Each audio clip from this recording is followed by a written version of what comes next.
Base po sa kulay ng discharge, maaaring magkaroon ng idea yung doktor kung ano pong klaseng sakit na mayroon kayo. Ito po yan. Kung napansin pong parang brown na gitna ng brown sa kanang red o medyo bloody ng konti, ang unang tanong kailan yung huling menstruation mo?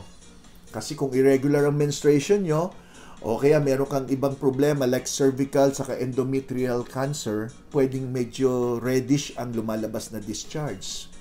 So other symptoms yan, bukod sa kulay ng discharge nyo, maramdaman nyo, masakit po ang puson, mismo yung vagina masakit, umaabot hanggang dito sa mga singit. So pag bloody discharge, siyempre tingnan mo na, regular ba mens nyo, irregular mens nyo, may mens ka ba ngayon? Kaya ganun ang lumalabas na discharge. Then second is kung cloudy o kaya medyo yellowish. Parang